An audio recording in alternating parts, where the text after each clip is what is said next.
is consistent, that Right. you're not putting 4 on one and 2 on another or whatever. 3, 2. From high atop the world headquarters of Southeastern Fly, this is the Southeastern Fly podcast. Thanks for joining us on this episode. Hit the like and click the follow. Sign up for the Southeastern Fly newsletter. It's free, and you can probably find it right there on the bottom of wherever you're listening to this podcast.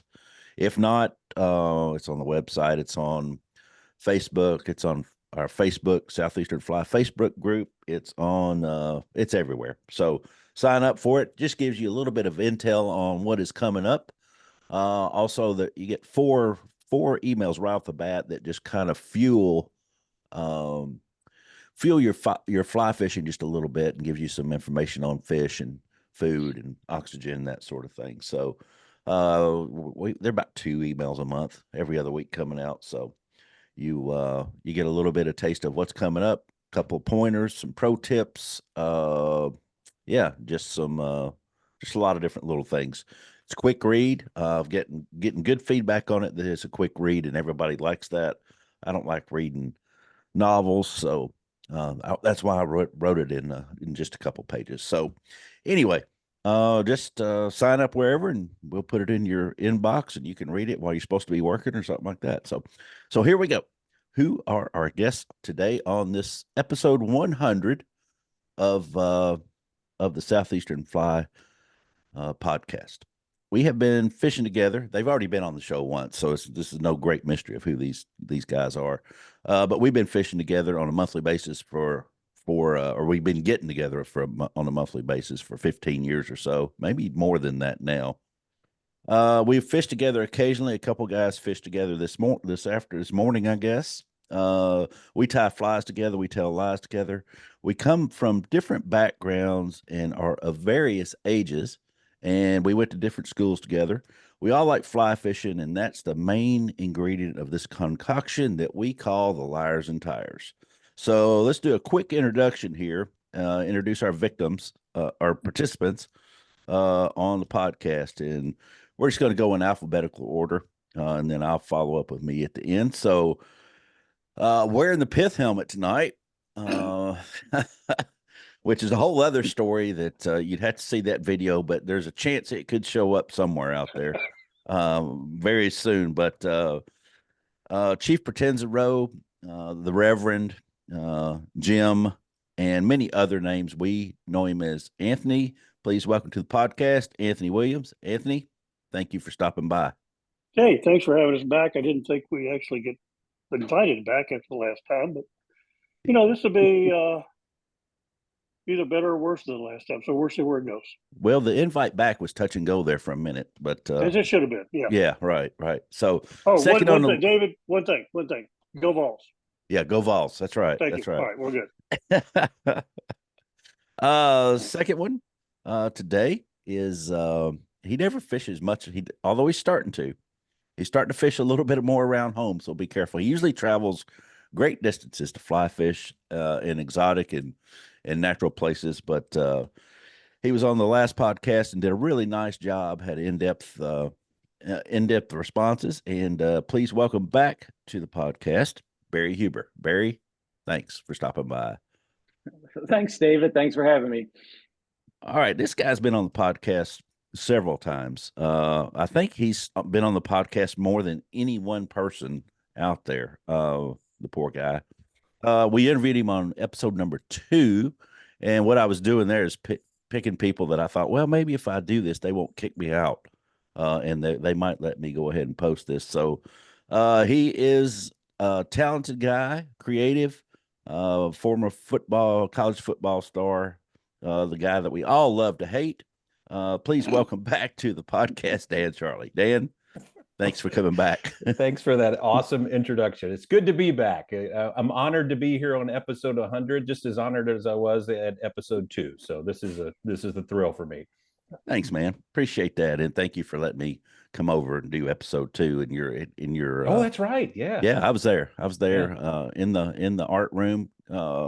If you don't know, Dan Charlie is a watercolor artist and there's you can probably, yeah, you can't see it, but right up here, there's an original by Dan Charlie hanging there. We've got Betsy Santa downstairs, or yeah, downstairs. We've got the picture that was on front of the Arkansas White River book or whatever that was, the Arkansas Tailwaters book.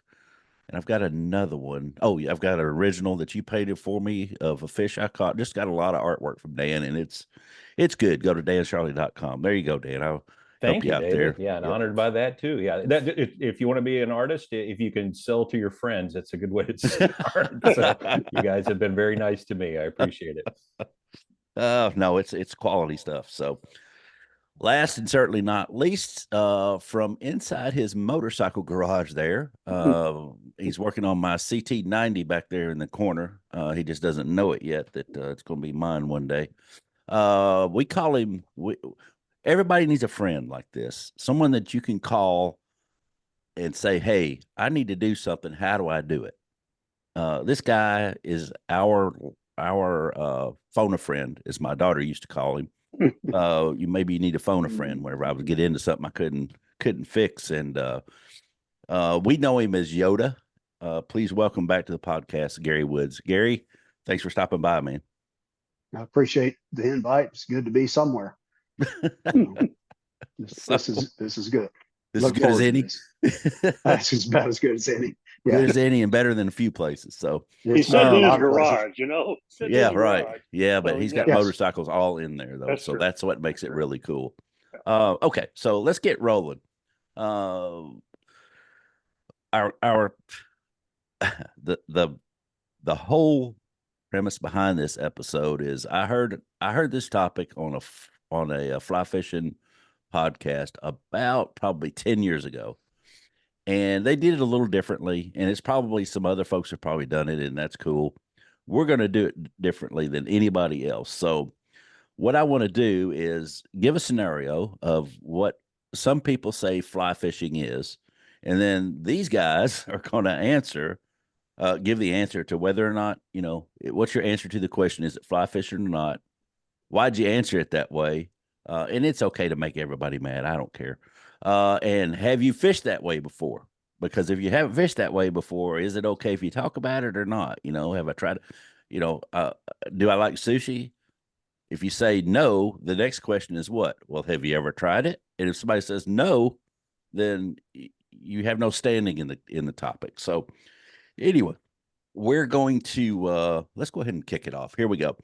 So here's the first scenario: fishing upstream only, fishing with the bamboo rod, leader made of horsetail, all natural materials on the fly, and you have to wear that funny hat.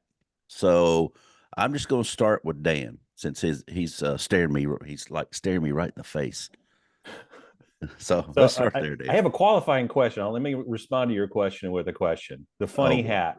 Describe the funny hat? The funny hat. Well, it's not a pith helmet, although it could be. Just any general funny hat? Yeah, just any general funny hat. Yes. Okay. Yeah, well, but not a clown hat. So like the little flat hat, not flat bill, but the flat hat, that old men wear, older than us. And That would be a skid lid. Yeah, wait a second. Yeah, there you go. Would be a what? Skid lid. Skid lid, yes. Or one of those A fedora. A fedora, yeah. Something like that. Yeah, I had the fedora on back when I first started fly fishing, and when we were all trying to be Brad Pitt from River Runs Through It. Oh yeah, I remember that. Those photos are hopefully not buried somewhere on my computer that will show up one day. But yeah, that happened. I have never, believe it or not, in all the years of fly fishing, I have never fished with a bamboo rod, and definitely have never fished with a leader made of horsetail. I have a funny hat. Mm-hmm. I have used all natural materials. I have fished upstream only for a period of time. So I will go with, do I have to make a decision whether or not that it is fly fishing or not? Yeah. I don't know if I'm creating rules here or not, but no, you're not. If you are, I think it is fly fishing, just not fly fishing that I would do. Oh, okay. Interesting answer. Why wouldn't you do it? This is a family run show too, by the way. We've got kids listening, so be careful. I think the bamboo rod I would use, the leader made a horsetail. I think I'm just too married to modern stuff. Yeah, gotcha. Me too. The horsetail thing would be fun until the fish broke off. Yes, and then until you hooked one and lost it. Yeah, then Yeah, it's right. like, oh, that was kind of stupid. And my all natural fly would be gone too. Yeah. Let's move up to Barry. Barry, what do you think? Yeah, I mean, I would say it's fly fishing. Is it the type of fly fishing that I do? No, I'm not opposed to any of that, except like we talked about. I mean, I don't own a bamboo rod. I'm not opposed to fishing one. I'm a little clumsy. I'm not sure that would be a good idea. I'd be too afraid to fish it. I knew if I fished a bamboo rod, it would be broken within a couple hours. So come on. horsehair, like I said, I've never fished with that. Don't probably intend to. Funny hat, I'm sure there's probably some hats I've bought. A funny hat, sure. What the heck? It keeps the sun off, and yeah, that's fine. And I do prefer like all materials, all natural materials. I prefer doing that. The flies that I do tie, I usually use mostly natural material. Not opposed to some of the synthetics, but I still like that old school look in the fly. And it's buggy. The stuff that's now that imitates, it's almost like you're fishing with an actual, just a little stamped plastic bug right out, right out of. So I mean, that kind of takes a little bit away from it. But again, it's all about catching fish. And like I said, I'm really not opposed to any of those in question one, given the right circumstances. What the heck? Good. All right, pith helmet man, Anthony Williams. Yeah. Is it fly fishing? Heck yeah. Have I done it? No. I will admit I do own a bamboo rod, which I use once a year in a very careful, controlled condition so that I don't break it. But the visual image that you get from laying out those criteria is like Dan said, it's kind of a river runs through it, and a river runs through it kind of ruined fly fishing because everybody figured it out. Like that looks like it's something cool. I want to try it. Yeah. And so they got their funny hats and their very expensive bamboo rods, went out there and beat the rivers to death. So is it fly fishing? Yeah. All right, Yoda, it's your turn, motorcycle man. Fishing upstream only. I will fish whatever direction the fish are. I'm sorry. Bamboo rod, I have a bunch of them. They hang on my wall. I've never fished one. I think they're beautiful. Maybe someday I'll fish one of them. The horsetail stuff's just over the top. Yeah. All natural materials, when appropriate. Yes. Bugs and stuff like that. If I'm tying a frog to catch a bass, I'm going to use foam, Yeah. I have a lot of funny hats. Even my head's kind of funny looking without a hat. So, yeah, here's kind of where I'm at on that. I think it's good for us to know the history of the sport, of our passion, to know about it, know where it came from, and maybe experiment with some of it. I think that's a healthy thing to dabble in that, to keep it alive. It's my personal feeling is that if you're fishing with a fly rod, it's fly fishing. And I don't care if that's a brand new graphite or if it's a 100-year-old bamboo, with a horsetail tippet, Yeah. I don't, I'm not one of those people that gets all hung up on that sort of, I know there's people that do, and that's fine for them, but it's just that's not me. Yeah. So I see the whole horsetail thing in the Smokies, old style, upstream only, and in England over in that and far across the ocean, that sort of thing. It would be a novelty to me to be able to say, yeah, I caught a fish on it, but sure. But I'm not sure I want to do that. All right, let's move on down. Question number 2. We're going to start with Barry this time. Swinging a fly downstream. 8-weight new style fiberglass rod, and Barry's building a fiberglass rod right now. Sinking or floating line, I don't really care. fishing a streamer. The streamer has a gold blade that spins. And then you're just standing there casting out, swinging it, put your non-dominant hand in your wading jacket pocket, and during your whole presentation, and then at the end, strip it back almost straight upstream. What do you think, Barry? Yeah, again, I think it's definitely like Gary said, it's fly fishing. You know, if you're using a fly rod and you got a fly line and you're using artificial lure of some sort, I think it's fly fishing. Most of those things on that list I have done and will hopefully do again sometime. I mean, like I said, like swing and fly downstream. I mean, I've never really steelheaded fish one time, never really salmon fished. To me, I guess that question that pertains to a lot of the steelheaders that you read about with the two-handed rods, which I think are cool, which I've never fished a two-handed rod. I'd love to give it a try to see if I could do that. But like I said, I fish sinking lines a lot when we go fish streamers a lot. The only thing probably I would have a little objection to, and not objection's too strong of a word, but I don't think I'd fish with any type of gold blade or spins. And again, I think it's just too hard to cast for me. I mean, anything that's real big and clunky like that, I mean, to me, that's just too much work, too much effort, a little bit hard enough with an 8 weight. But I would like to try this fishing, even though I've never really done that type of, that steelhead salmon type fishing where you do the swing and your hand in the pocket. I got fishing today. It's a little cold out there this morning. I had one hand in my pocket for a lot of time when I drifted it down. So heck yeah. I think it'd be fun to try that type of fishing. I've not really done a lot of it other than just, the regular streaming fishing we do here for bass or, skipjack or whatever. But I think it'd be fun to try that type of fishing. So are you hung up on the gold blade? Like, yeah, that's something I wouldn't do. Just, I don't know, just personal preference. I wouldn't hold it against anybody. Our friend Gary could make one of those in probably a heartbeat, but I don't think I could. I just would be too hard to cast, I think. And so, yeah. Let's see what Gary says. What do you think, Gary? Yeah, as far as swing and the fly, yeah, I like fishing the swing. In the waters we fish around here, sinking and floating line, heck yeah. Streamer, oh yeah. I have never fished a streamer that has a gold blade on it. I have, however, fished one that had a silver blade on it. Out west, there we go. Out west this fall. You're out. You're out. You're out. Man threw he threw a rooster tail. He did it. No, I bought a couple wood buggers in a fly shop in Colorado this fall that had them that had a little silver blade on them, a little tiny blade, and I thought, hey, why not? Yeah. I didn't catch any fish. I actually fished one.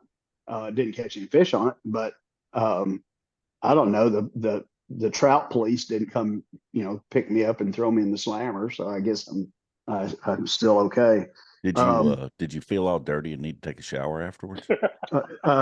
No, actually not. No, it was okay. You still have them? Yeah, well, I got one of them. I think I lost one, and well, that's good. They actually weren't that hard to throw, but it's a tiny little blade. Yeah. If I was going to make one, I wouldn't make it out of metal. I would make it out of a piece of thick mylar, like you'd cut out of a package or something. Yeah, I've experimented with that a little bit. The non-dominant hand thing, I was going to ask you, is that called the Napoleon cast or what? No, it's a Napoleon swing, I guess, where you stick your hand in your jacket pocket because it's so dang cold usually. Oh, or okay. maybe you have to do that. I don't know. Maybe you have to do that if you're spay casting or spay fishing. Yeah. Maybe you cast and get everything set up, and then maybe it's a rule. I don't know. I don't spay cast enough to. It would be both hands, wouldn't it? Yeah, but after you're done there, whenever it's in the water and you're doing your presentation, you have to stick your hand in your pocket, and that could be rule number one. And I just haven't investigated. I've never done a podcast on spay fishing either, and maybe I need to find that out. That would be a great question for a spay caster. Like, do you have to stick your non-dominant hand in the pocket? I'm not much of a rule follower, so that's true. That's the understatement. I'd get kicked out. Yeah, y'all tolerate me, but I think a lot of places I'd probably get booted out. So, all right, Anthony, let's hear what you got to say. Well, before we go into that, I want to tell folks that podcasts are great. It's really a shame that this is not on video, because to see Dan Charlie imitate spay casting is life changing. Oh, it's going to be on YouTube. Okay, okay, good. Yeah, good. there he goes. Because Actually, it looks like he could probably Yeah, do you got to it. do that. Yeah, right. That Yeah. little, yeah, it that was looks pretty great. cool. Yeah. I think you can do it, Dan. I think I can. It Yeah. looks intuitive, doesn't it? Yeah, it does. Yeah. Mhm. That was one of the words I wasn't looking for, but yeah, right. Right in That's what there. I meant. It's a family show. True. It's a That's right. family show. Okay. All right. Let's hear it, At least Anthony. I'm going to assume that he was imitating spay casting. But He anyway, was. yeah, I don't know whether I'm getting, senile. Well, yeah, no, We can I'm all getting answer senile. that, but go ahead. But Yeah. yeah, that's right. I just don't know who you people are, so it really doesn't matter. I'm going to make a confession right here to your thousands of listeners. I just ordered some silver blades to tie into some flies for some bass fishing this year. I'm gonna give it a shot. And when I got them, I looked at them. I thought, this is really, I can't do it, and so I sent them back. No.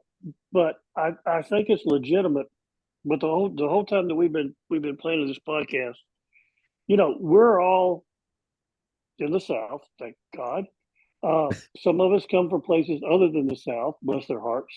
And Yeah. you've got, I'm assuming, a lot of listeners out there that don't even know what the South is, and they're kind of fly fishing. I mean, it goes everywhere. They troll flies in places up the Northeast, from what I understand, and do stuff like that. It's really hard to define.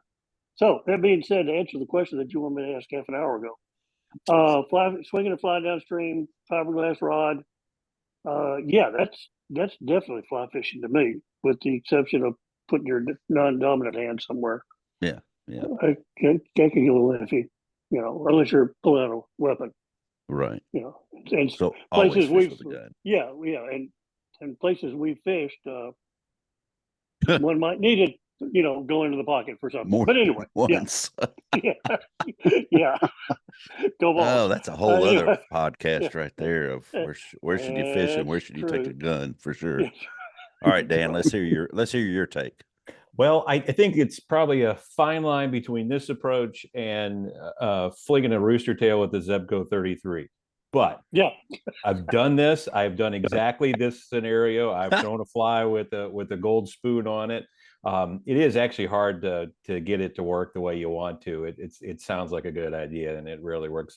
It's almost, to me, in thinking back when I did this, it was like the fly with the spinner was a gateway fly that opened me up more to fly fishing. Yes. So the obsession started afterwards, but I don't think I ever caught a fish on the fly with the spinner on it. But I'd vote yes. Accepted. It's fly fishing. Maybe not in the purest sense, but it is fly fishing. All right, I'll answer this one. No way is this fly fishing. No way. I've never done it. I don't intend to do it. But hey, if you want to do it, that's cool. Right. I don't want to I don't want to make all four of you mad at me and you hang up on me right now. But but if are you talking about your 4 listeners or about us? The 4 listeners either. Okay. Yeah, we All want right. them to hang. Well, I thought we had 5, but I don't know. Do you count your mother as a listener? That's always my question. You got to. Okay, so you're drawing the line at the blade. I think I'm drawing the line at the blade on this question. Yes. Okay. I think that's where my line is. The rest of it's fine. Especially the fiberglass rod, the sinking or floating line. I'm all about that kind of stuff. I love swinging streamers, and I just I don't know about putting your non-dominant hand in your wading jacket, but Barry makes a good point that over the past, for about the past month, it has been cold, and yeah, I can see me doing that and just holding it under my arm, putting both hands in my wading jacket, to be honest with you. So. Well, David, at the last Liars and Tyers, we had our last gathering for dinner. Unfortunately, you couldn't make that one, but we did have a discussion about any fly, and maybe there's a question here for you. Do you consider any? Well, let me put this in there. Any dry fly we consider to be fly. That's a fly, right? I mean, if you're throwing a dry fly out Yeah. there, that's fly fishing. Yeah. Everything else is a jig. That's kind of That's kinda true where- too. That's kind of where we What's got your to. reaction to that? Yeah. Well, that's Oh. when you're fishing a stream or downstream, you can dead drift it, but you can also strip it. You can make it move, and it is similar to what you would be doing for the jig. Maybe the nymphing's a little bit of a stretch there, but we were having that discussion. No, about but if you're actually, I like, think I brought it up. if you're doing something like fishing I don't know, something articulated, something with weight on the front that's made to jig, right? One of those streamers. Yeah. Think of one right Game now. changer kind of thing, or No, not a game changer. It's a Russ Madden fly. Hell, I just talked to Russ the other day. Peanut, peanut envy, circus peanut, that type of fly. I Yeah. mean, they're made to jig, and there's a lot of other flies that are made to jig. Zoo So Cruiser? no, it's not made to jig. It's made to jerk Oh, strip and just, and strip, but it's something with heavy lead eyes that you're more or less just jigging it back to you. So some streamers are definitely made for that, and I mean they are jigs. We're getting closer and closer and closer, in my opinion, to conventional fishing, oh, that's for sure. especially in the streamer world. I mean, you Yeah.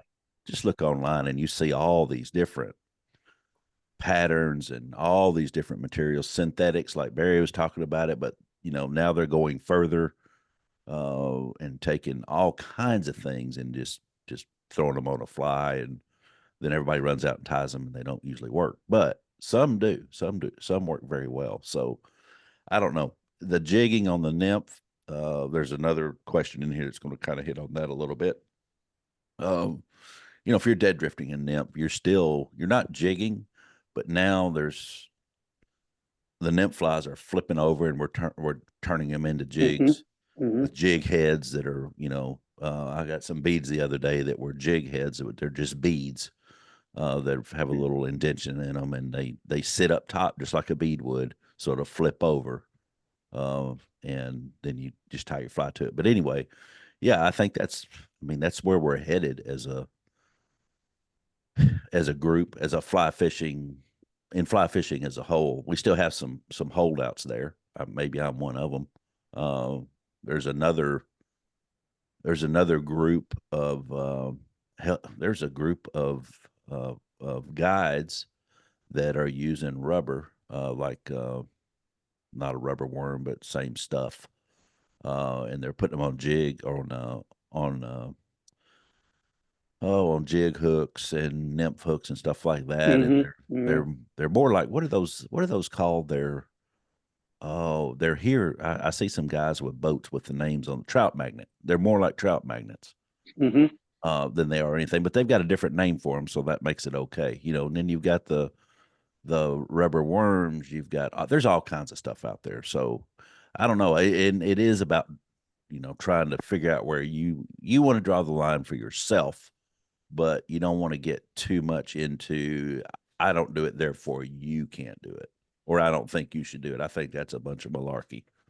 I'll remind you about 40, 50 years ago when people started saltwater fishing with a fly rod, and all the purists cried foul, and said, "Oh, that's horrible. Y'all are all going to a hot place for doing that and all that." And now it's perfectly accepted, and it's part of the sport, and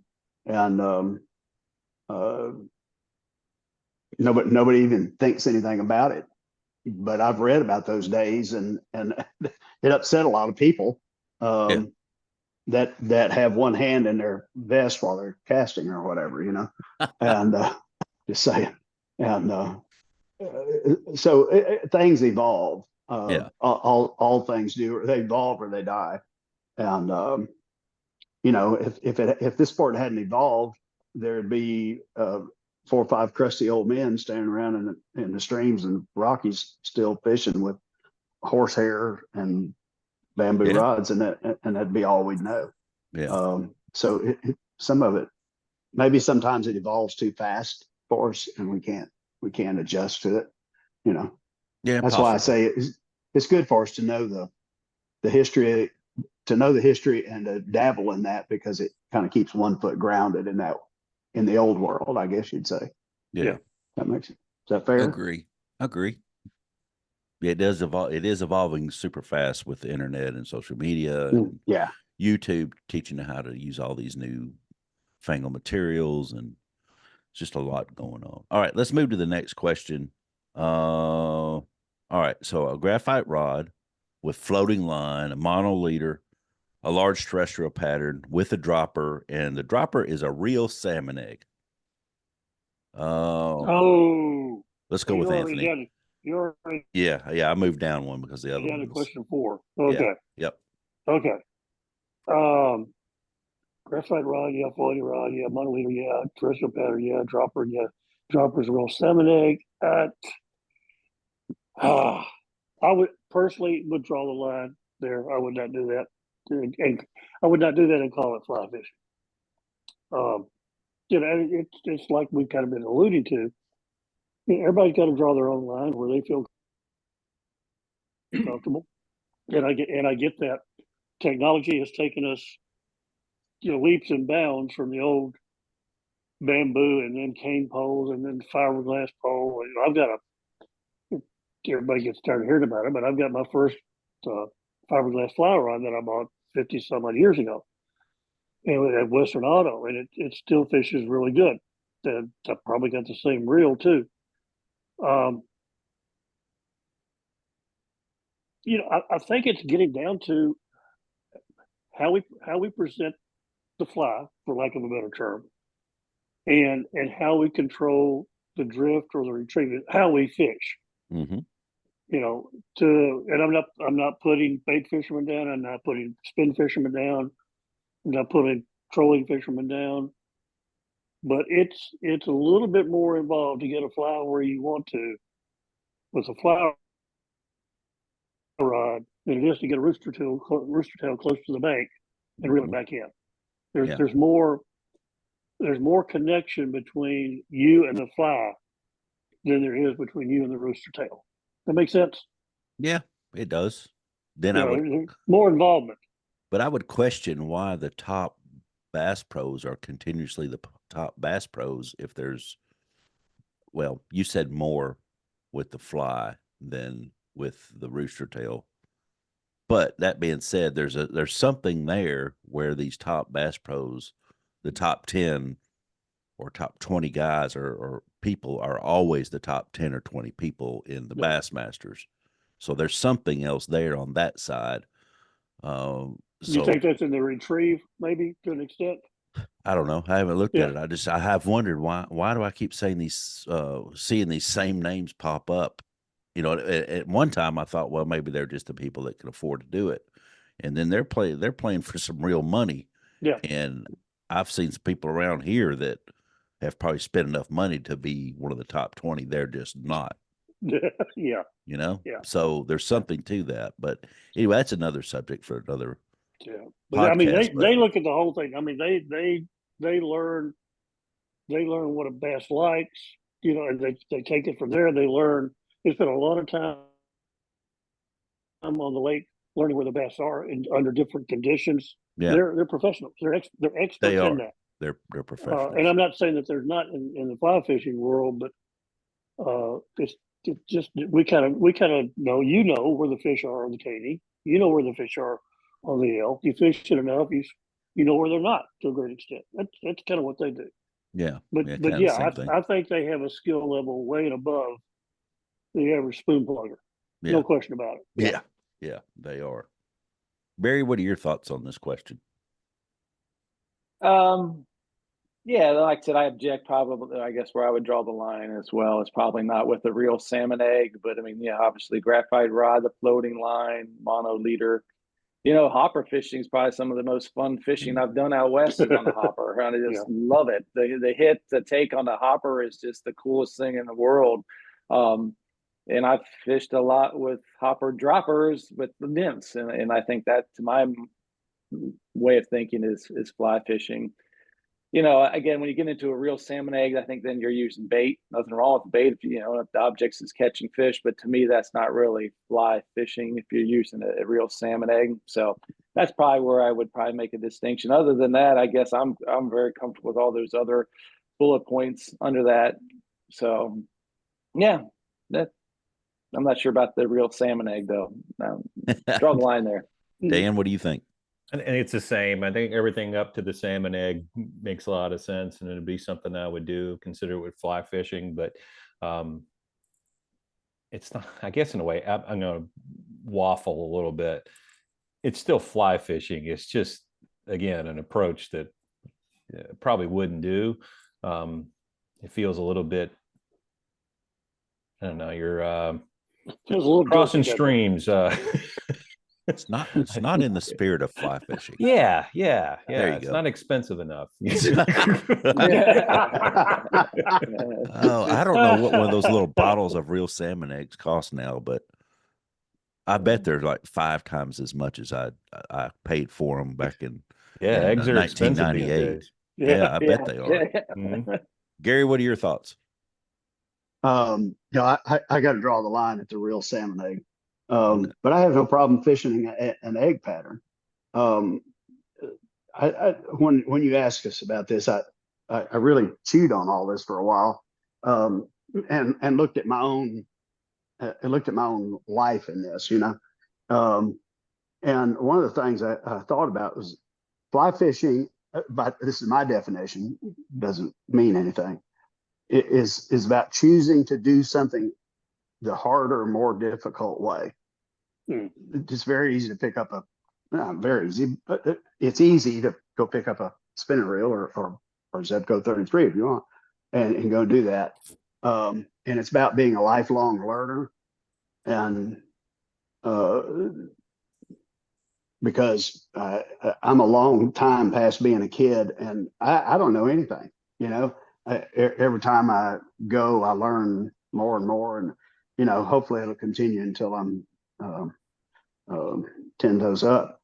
And this is my description, because people find out that you're my wife always tells people he's a fly fisherman. There's something that if fishing comes up or water comes up, my husband's a fly fisherman. I hear this all the time. But this is what I tell non-believers. If fishing by any other means is a sport, fly fishing is part dance, part art form, part drug. And it leads us to a more conservational approach to fishing and to our waters, and a better appreciation of the natural world around us, because it forces us to slow down a little bit, to be deliberate, stop chasing numbers and fish, and concentrate on the experience. And a lot of times that experience is watching an otter or watching a bald eagle fly by you, or just being out in a bitter cold with your friends. And that to me is part of what fly fishing is different than conventional. Yeah, some of that is happens, no doubt, but I think it does make us, I think the very act of what it is slows us down, lets us look around a little bit.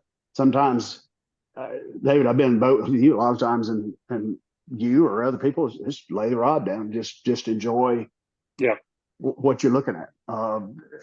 You know, the things that fly by, swim by, sunsets, whatever, you know. And so I think a bigger picture of fly fishing kind of falls under that heading of a different worldview of our waters and what we do with fish and things like that. So yeah, I'm gonna have to jump on that too, because you know, not every fly fisherman I met, but the large majority of them, it's more than about the number of fish you catch. It's the whole process from, you know, tying a fly, if that's what you choose to do, to go in different places. We take great delight in finding new rivers, and I'm not putting bait casters down or spin fishermen or anything like that. We're just looking for a little something different. Now, I've got a question for you, oh great God. I was Hold looking on, I'll over go this. get one. I'll be right Yeah, back. here we go. You got it, man. You were the best. That gets me another free trip. Okay, I've been going through the list of definition of what is fly fishing and what is not. There's one vital piece of equipment that you left out of every single option. Okay. The bobicator. The bobicator. Oh yeah, You that's did not. true. You did not lift indicator any of those. We did, and that used to be heresy. yeah, right. We've done that to death. I mean, everybody's got an opinion on that, and everybody's opinion, for the most part, they think is right. So, Yeah. My opinion is we use indicators instead of bobbers, so we can pay more for them. Yes. And the people that I fish with, I'm not going to pontificate on this very long, I promise. But the people that I fish with that are like, I am only using a dry fly, the one thing that will kill that whole thought process, that whole theory, save one person, and I fished with him last year, save for one person, is to put somebody on the boat that's using a bobber and catching more fish than them. And that dry fly will be gone before it'll be gone quicker than the pith helmet. Where'd the pith helmet go? When did he take that off? I'll put it back on. It was getting hot.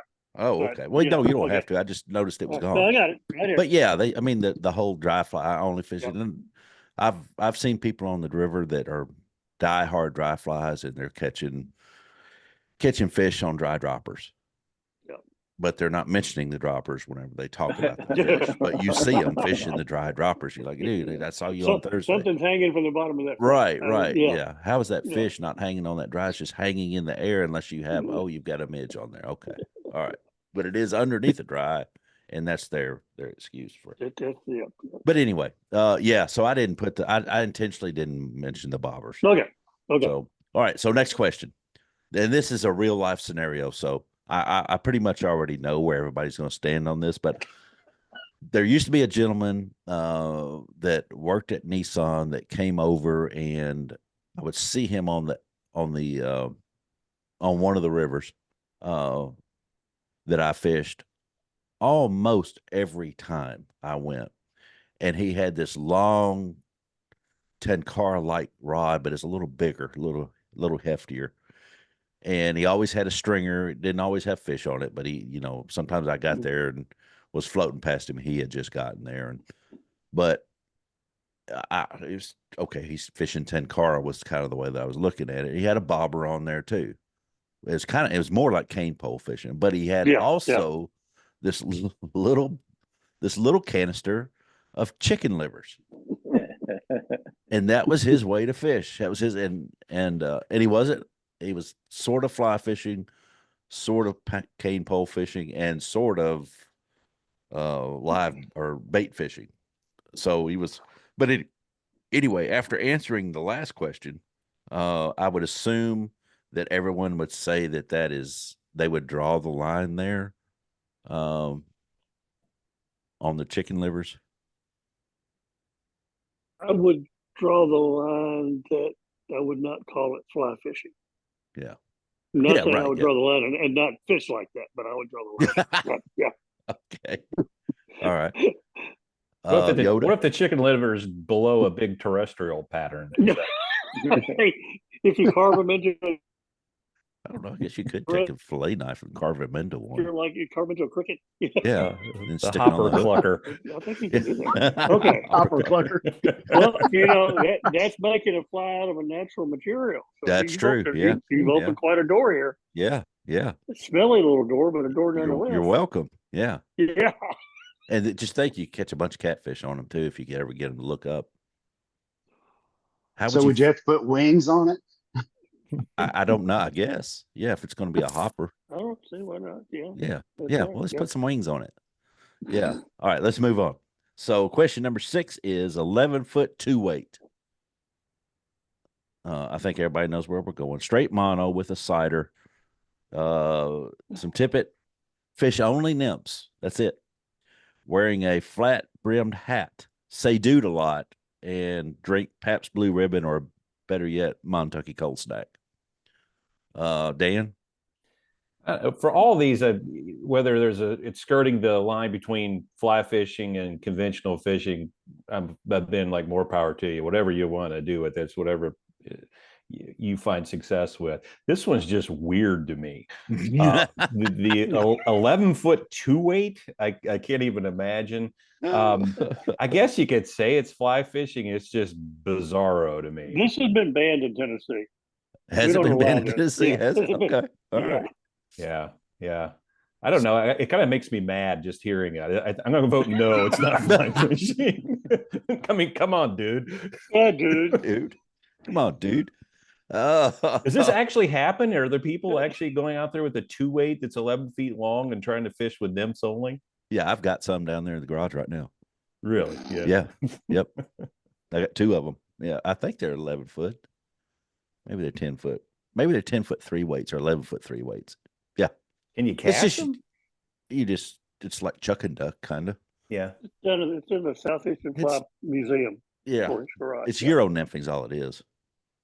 Okay. All right. Yeah. Okay. So it's Euro nymphing. Yeah. I didn't realize 2-weights were used for that. It just seems like that's what throws everybody off. Yeah. So yeah. All right. So Barry, what are your thoughts? I'm still stuck on the chicken livers, man. I'm going to get some dark rye and some horseradish sauce and make a little chicken liver sandwich is what I want. Just threw up in my mouth a little bit. That's awful. I need a break. And I'm telling you, that type of fishing is, I don't know anything about that either. I've never really Euro fished or any of that. So to me, it's not my personal type of fly fishing that I like to do. Again, I think that's fine. If that's people want to catch some fish and it's something they're comfortable with, that's great. I will have to say though that I probably did buy a flat brimmed hat though, so I guess I am in part of that group. And a good friend, they would never let you order a salad at a barbecue restaurant. Yeah. A good friend would never let you buy a flat brimmed hat. My friend Dan let me buy a flat brimmed hat. So, no way. Yeah. I got it home and looked in the mirror and I go, oh my God. Wait, he was with you? Yeah, I said, and it looks great on you, Barry. Yeah, it looks good. Good friends. We may have to have a called meeting after we're through with this. And there's some things that there's some points going against you. For that. And it also, though, and it may involve the latter too of drinking Pabst or Kentucky cold snack. So there is that correlation too. Okay. What kind of hat is it? All right, Dan, tell us the story. I don't remember this one. Is this a Nashville Predator hat again? Going back to no, this is at Cedar Glade Brewery that one night when the hats they had for sale at the Cedar Glade Brewery. Oh, okay. Well, yes, there was beer involved. Probably didn't have my glasses on either. This portion of the show is or maybe I was just being mean that night, going, "Yeah, sure, that's great on you. It's awesome." No, don't look at yourself. Yeah, trust me, it's awesome. You don't need to trust me. No, you can't trust him. Now we know. Now we know. Oh, sorry, Barry. I did not know that. That's all right. Wow. All right, Anthony. That's all right. All right, Anthony. What's your take? What? Yeah. No, I'm against it. Are you? I'm really not. If you go back to how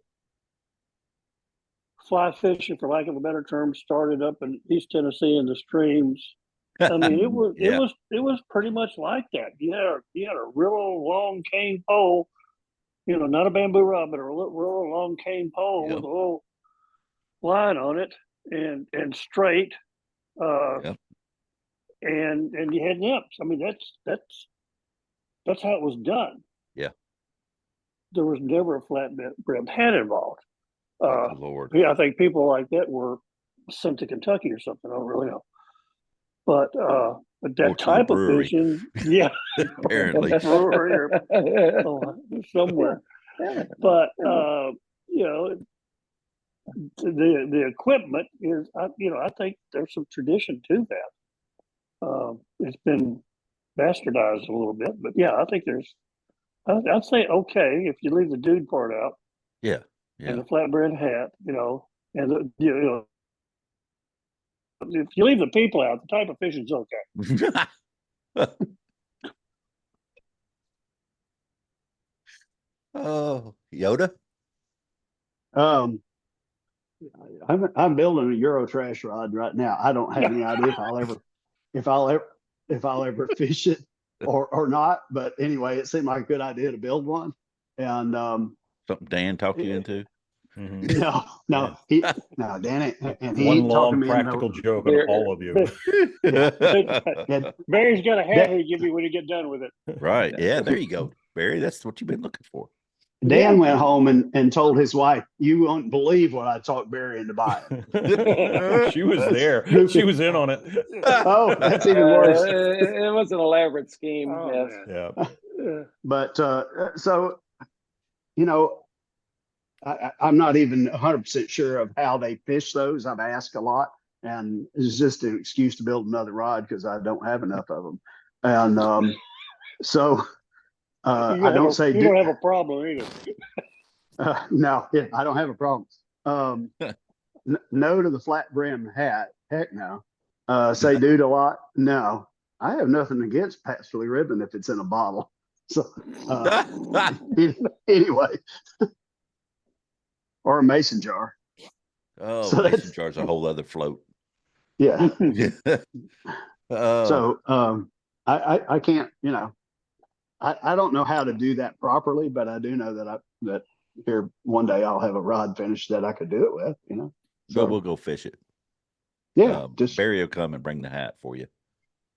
well he can, yeah. And I'll I bring won't the wear beer. it, but I'll bring the Pats.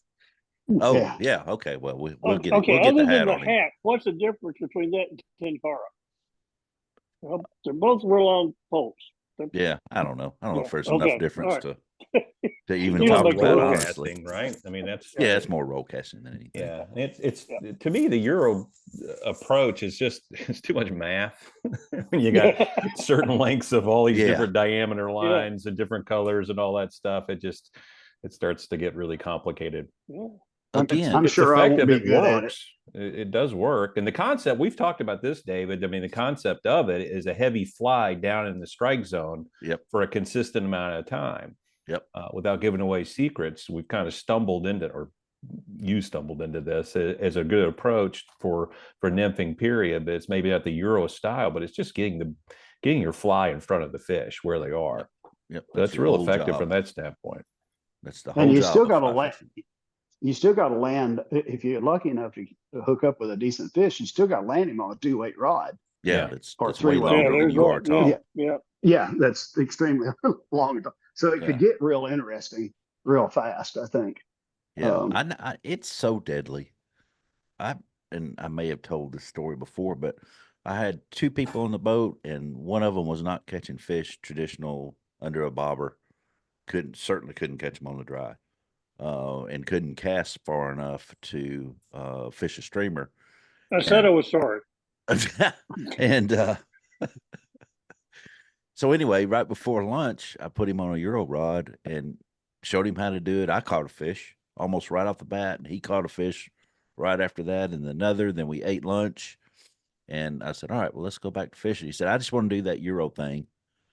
And the rest of the day, he just held the rod out beside the boat and caught fish after fish after fish. And finally, at the end of the day, he was just letting it drag behind the boat, catching fish. It's like, but hey, he was happy. He was fly fishing as far as he was concerned, because it looked like a fly rod to him, and there weren't any chicken livers on it. So yeah, I would call it a hybrid, maybe. Yeah. You know what I'm saying? Maybe not a pure thing, but it's a first cousin. Yeah. Yeah. Like Anthony said, it goes back to the old mountain ways too, and the old Scottish ways and Scotch Irish, all that stuff up in the Appalachians. Yep. Yeah.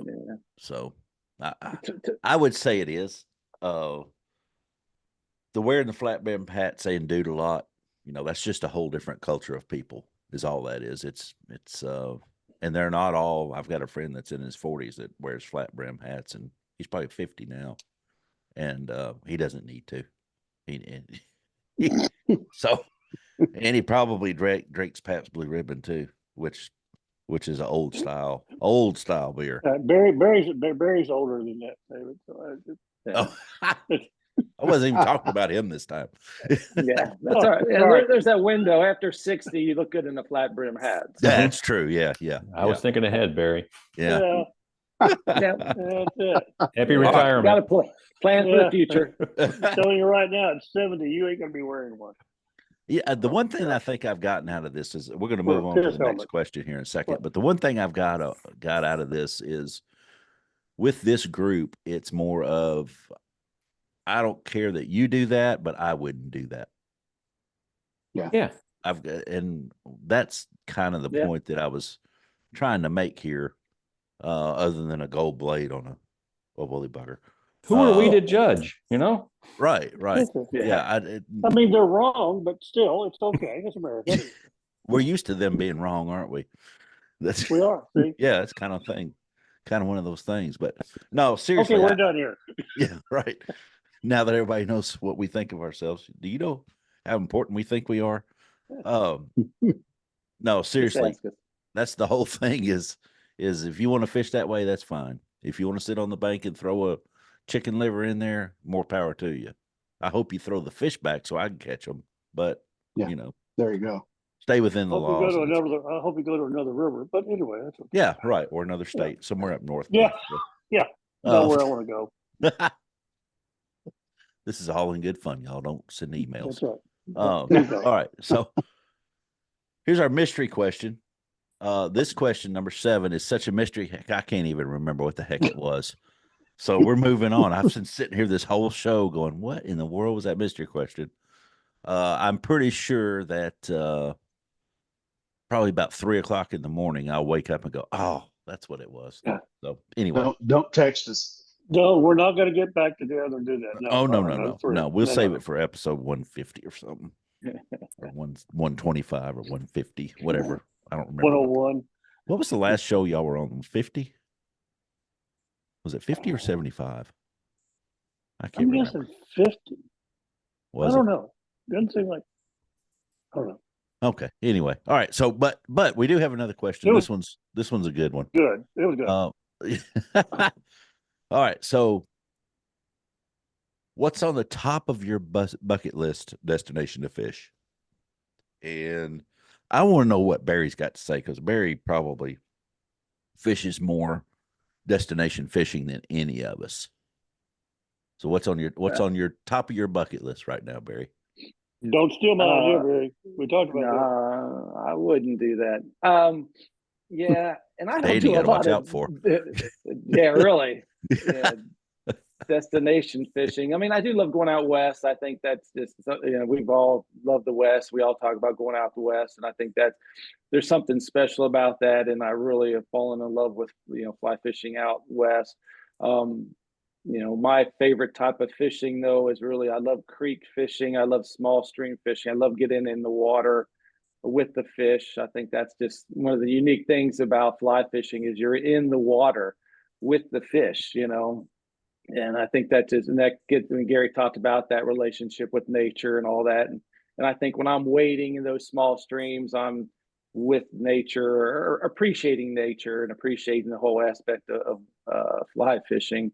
But I have thought about this question quite a bit. And a lot of you guys know the situation when I have a son who's traveling down in South America, and he's currently in Patagonia, and he's a big, he likes rock climbing, mountain climbing down in Patagonia.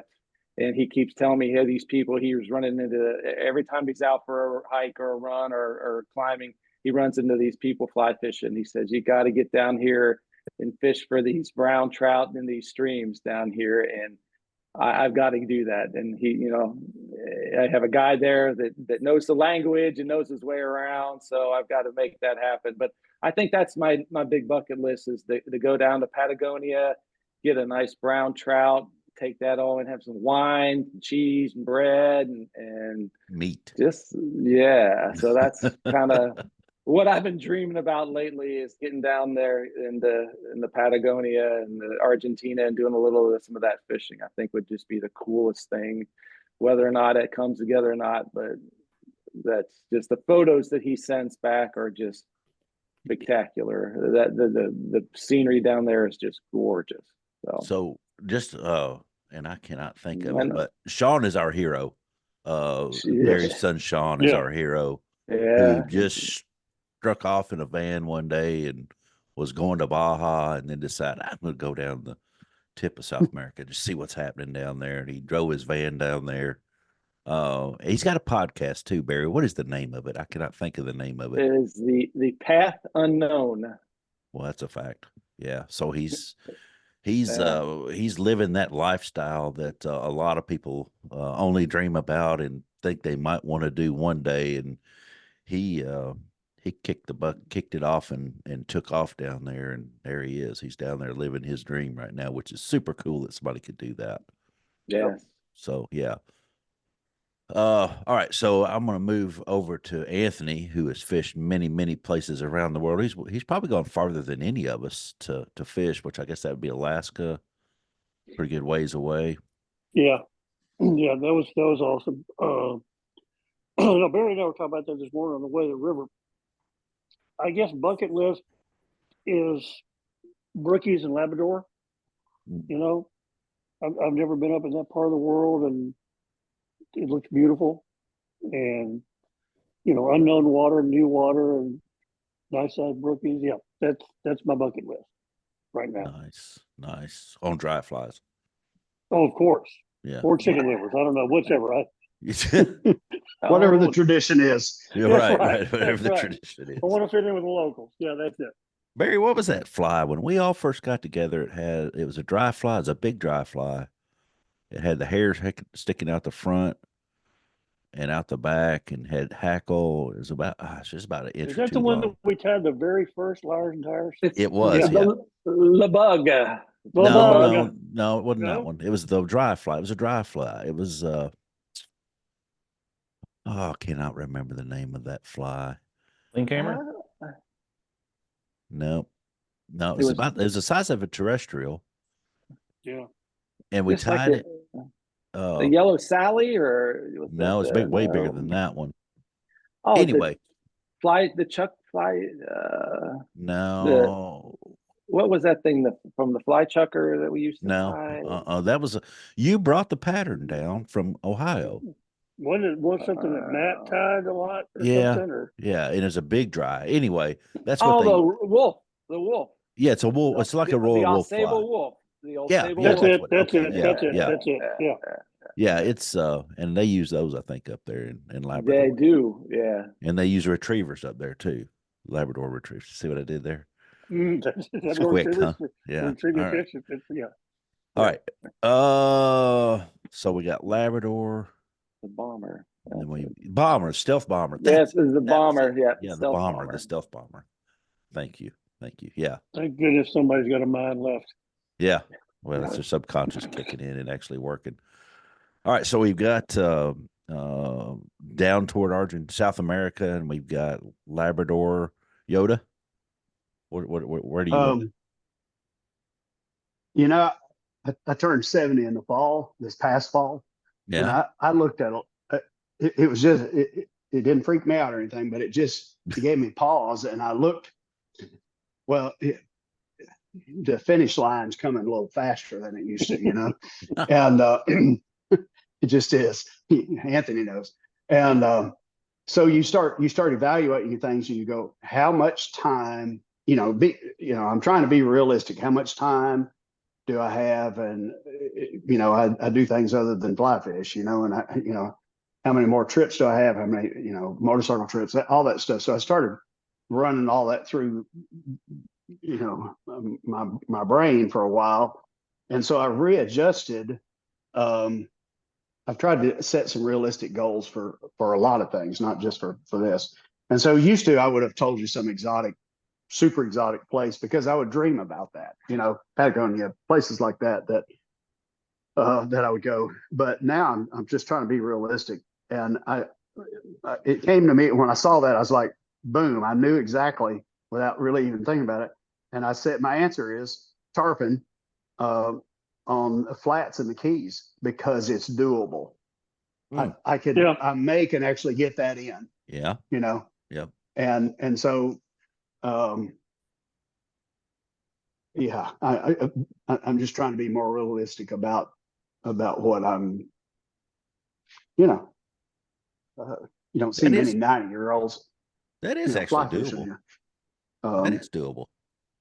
But my I wife mean, showed me a picture this morning that she saw on some fly fishing site. It wasn't you, David, it was something else. And it was a guy on a walker in the Caney Fork. yeah, And I was yeah, like, that's dedication. That's fly fishing. This old, Yeah. if that's not it may be photoshopped. I didn't look at it that close, but if it's for real, you go, now that's, I don't care if he's fishing with chicken livers, he get a pass because he's on a walker. But as many times as I've fallen in that river, I kind of thinking that a walker might not be a bad idea, So you the know. tarpon, I hear that they eat the chicken hoppers. yeah. So So I did hear that. Yeah. Okay. If you can figure out how to cast them, that's the only thing. Are we So are we that's me. are we shifting our plan now for the trip? Oh, are we shifting our plan from the Gulf to the Keys? Is that what we're doing? No. I think I just heard that. No. Okay. All right. No, We're it's still too on the far go. down there right now. We're still on the go, and reservations are made. Okay. Okay. All right. So we're going. Okay. Except for one of us. All right, Dan. Boo. Ooh. I Dan, had what's your bucket list? 10. I actually wrote out a big list of bucket list fish back in 2010. I won't go through all of them. But in looking through, I've caught of the bucket list. Let's see, 1, 2, 3, none from None on the bucket list? So there was some stretches admittedly through there, stuff like giant trevally over in the Seychelles and rooster fish down in Costa Rica. And while never giving up hope for these things, I'm also starting to retreat closer to home and look at attainable ones or possibly attainable ones. But what I'd like the most like to catch would be a big smallmouth from my home waters. I've caught nice largemouth. I've caught good smallmouth, but I've yet to catch a big, what I would consider big, and that's around 5 pounds plus on the fly from my home waters. So if I can do that, I'd be a happy man. That's your destination bucket list? My backyard. Your backyard, down the steps, into the river. All right, let me make it more. I'd rather go to the Seychelles and fish for giant trevally. But There we go. Yeah. There we go. Yeah. That has every time this question comes up, that answer comes up. You realize That's that, true. right? That's true. That is his answer. So mine was Russia until they decided to get into a war with somebody else, and I don't figure I want to go over there while they're bombing each other. Even though where I Good would call. want to go in Eastern Russia is way away from the war, but still, there's probably some reason why I can't go legally. And then I had, how about Mongolia and fish for taimen, whatever they were. Ooh. Yeah, out of boats all day Ooh. down the river. The people are supposed to be incredible. Marijuana grows on the riverbanks. Not that I would partake, No. but I think that would be pretty cool. I don't think anybody over there smokes it either. Excuse me. And Well, see, there's a difference. Around here, it grows on the riverbanks and people smoke it. yeah, true. That's true. But the scenery over there looks awesome. There's a completely different culture than we're used to or know of over there with the herders. And they have falcons and stuff like that for hunting and I guess probably eagles, that sort of thing for hunting that they use. Just all kinds of different things over there. You stay in yurts, which I think would be pretty cool. I don't know, day 6, I don't know if I would be thinking it was cool or not, but that's a pretty good ways away. And I think like Gary's figured out it's just a math problem, really, is all it is. Do I have it? Are there enough digits left in years for me to go do what I want to do? And I think there is for me to get over there. I haven't put forth the effort into it. But the other night, I recorded a podcast, with Mitch Wisniewski out of North Carolina, and he is the manager and owner of a lodge in Unalakleet, Alaska, and they have 25-inch grayling up there. Oh, And I thought that I could do. I could really get into that. So anyway, he he's invited me up to come up anytime. So I might have to take him up on that. But I think that's quickly becoming my new destination. And that's what this podcast has really done for me, is it's opened up my eyes to a whole lot of things, not just different destinations, but a whole lot of other stuff, fishing and where to go and what to do, try new things and meet a bunch of new people, great people. So yeah, that and Mitch and that operation up there sounds like something I could really get into for a week, and who knows, after if I get time, we go up there and spend more than a week. So that's right now today. If you had to say today, what's on your bucket list destination, I would have to say, Unalakleet Lodge in that area up there. Not just for the salmon, but specifically for those larger graylings. So that's kind of what I'm thinking now. But your brookie up in Labrador sounds great. Fishing in Dan's backyard's fantastic. Yep. I need my tarpon, and I've always wanted to go to South America and fish. So if any of y'all want to go and have an open slot, please let me know. Let's go to South America and fish for golden dorado. I'd love to do that. yes. That's on my list. We can't even get past the state line. No, we can't get to Florida with it. We can't even get to Florida, all of us. What are we talking about here? Dare to dream. We can't get to Dare the to Caney dream. together anymore. No, we can't. Yeah. We used to have a lot of floats on the Caney boat. Hey, we'll get back down there. We've got enough boats now that we can do it again. So, well, what do y'all say we wrap this thing up?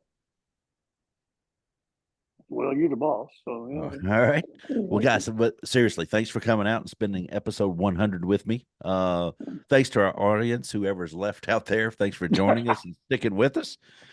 Hit the like, click to follow, share it around, share the podcast around, sign up for the Southeastern Fly newsletter. It's free, comes in your inbox a couple times a month. And you just listen to episode 100 with the Liars and Tyers on Southeastern Fly. See you next time. Never thought I'd make it past 5. Thanks, David. Thanks, guys. thanks, David. Good Appreciate job, it. man.